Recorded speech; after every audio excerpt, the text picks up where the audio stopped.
You're at a party, or a work event, or maybe just stuck in an elevator for 45 seconds with someone who decides that's enough time to discuss the weather.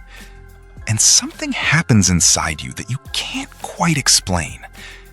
It's not rudeness. It's not shyness, exactly. It's more like a quiet internal collapse. A kind of exhaustion that arrives before the conversation even finishes its first sentence. You smile, you nod, you say, "Yeah, crazy how cold it's been." And the whole time, some part of you is somewhere else entirely, wondering why human beings do this. Why we fill perfectly good silence with words that mean absolutely nothing. If that's you, you already know what I'm talking about. And you've probably spent a fair amount of your life being told, in small ways and large ones, that something is slightly off about you. That you're too serious, too intense, that you need to learn how to just relax and chat. Today, we're going to talk about why that's completely wrong, and what's actually going on in the brain of someone who genuinely, deeply, almost physically cannot stand small talk. Here's the first thing you need to understand. Hating small talk has nothing to do with hating people. In fact, research suggests the opposite might be closer to the truth. A 2021 study published in the Journal of Personality found that people who expressed strong preferences for substantive conversation over surface-level chat scored significantly higher on measures of openness, empathy, and desire for genuine human connection. The people who hate small talk aren't the ones who care less about other people. They're often the ones who care more. So much more that the shallow version feels like a bad substitute for the real thing. Like being handed a photograph of food when you're actually hungry. Psychologists have a framework for understanding this.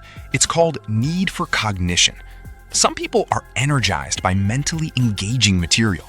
Their brains are essentially always looking for something to chew on, a real problem, a genuine question, an honest exchange. And when that need meets a conversation about weekend plans or the traffic on the highway, there's a mismatch that registers almost physically. It's not boredom exactly, it's closer to friction, like running a high-performance engine on the wrong kind of fuel. But here's where it gets more interesting. It's not just that small talk feels empty. For many people, it actually feels costly. Your brain uses real cognitive resources to navigate social performance. Monitoring your facial expressions, calibrating your tone, selecting the right response, tracking the other person's reactions. All of that is happening simultaneously beneath a conversation about nothing. And for people who are highly sensitive or naturally introspective, that processing load is significantly heavier. They're not just chatting, they're managing an entire internal theater while pretending the show is effortless.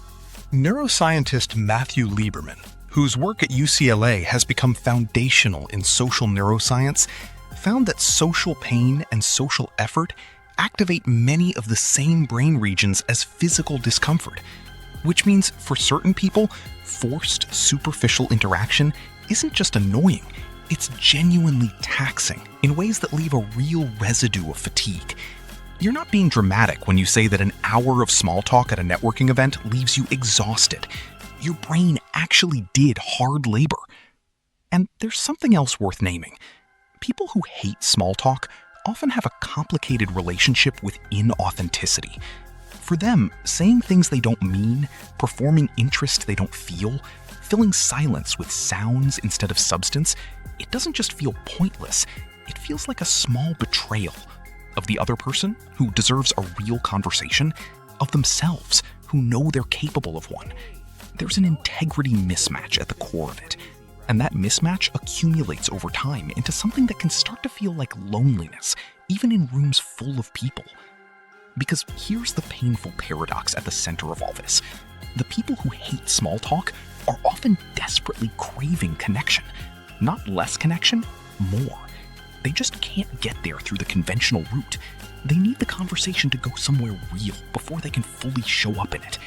And in a world that runs almost entirely on pleasantries and social scripts, that need can leave you feeling perpetually on the outside of something everyone else seems to do effortlessly.